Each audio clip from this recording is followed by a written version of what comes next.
I felt defeated, and I told my husband, I don't think I can do this anymore. You know, it's not worth it.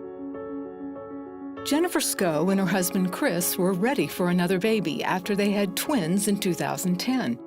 But one pregnancy after another miscarried, and Jennifer was ready to give up. And I lost a total of 4 pregnancies after the twins were born. And it was just so traumatic and devastating. Doctors had tried everything, so when she got pregnant a 5th time, they decided to do things differently. I literally had a conversation with God. God, I'm doing things completely different this time, and completely 100% leave it up to you and just trust you. We've tried following the doctor's prescriptions and suggestions, so you know, I think we're at the point, if God wants this to happen, then he'll let it happen. When Jennifer made it past 11 weeks, they knew their prayers had been answered. She couldn't wait for her 18-week checkup. I figured we'll get a nice clear shot of the baby on an ultrasound. I could put it in the scrapbook. We'll probably be confirmed at this point if it's a boy or a girl. Sure, you know, sign me up. They were disappointed that Chris, a police officer, had to work the day of the appointment. Jennifer decided to go anyway. I'll go and I'll do it, and then I'll surprise you. We'll do like a gender reveal, and I'll let you know, and everything will be fine. You don't need to take off work. You know, you see the baby up on the big computer screen. She's looking at all the parts. She's doing the measurements, but when she got up to the head section, I can tell that her demeanor, everything changed. The ultrasound technician left to get the doctor.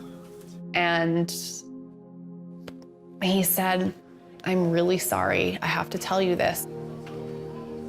Your baby has very severe birth defects. I'm laying there telling myself, okay, don't lose it. You gotta ask questions.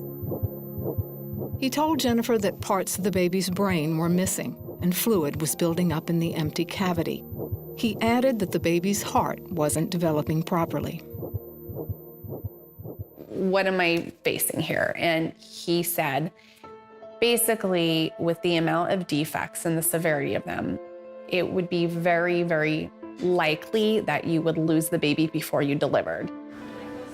The doctor recommended she terminate the pregnancy. Jennifer refused and went home to tell Chris.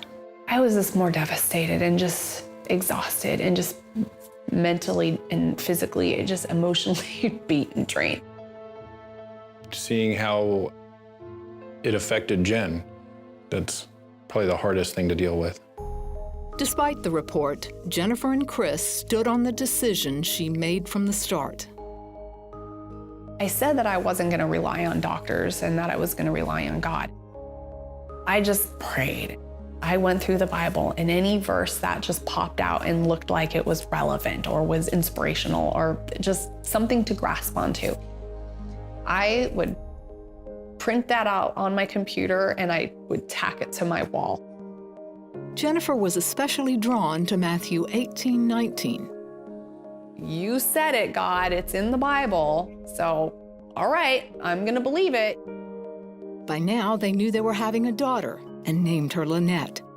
Jennifer and Chris posted on social media and called friends, family, and their church asking for prayer. I had people all the way in Israel. I had people everywhere praying for this pregnancy.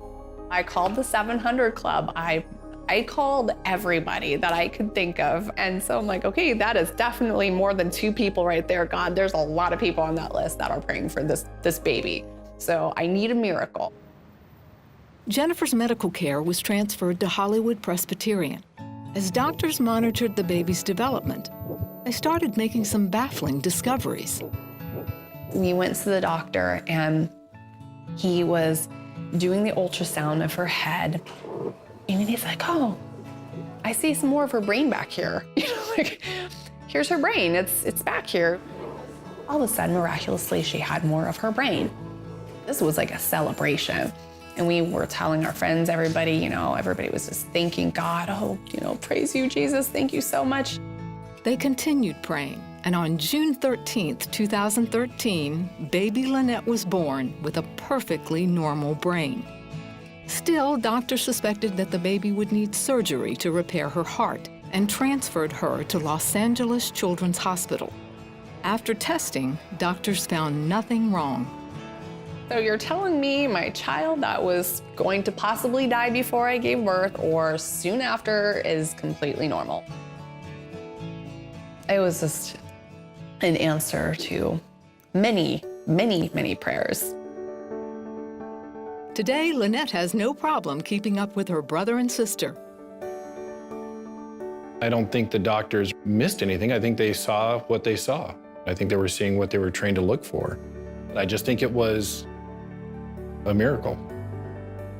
I literally am walking proof. My child is walking proof that God does still do miracles. You just gotta open your mind and your heart and have faith, and you'll see them. They're right there. And it is not the doctors. It is not science. It is God. And you have to give him the glory.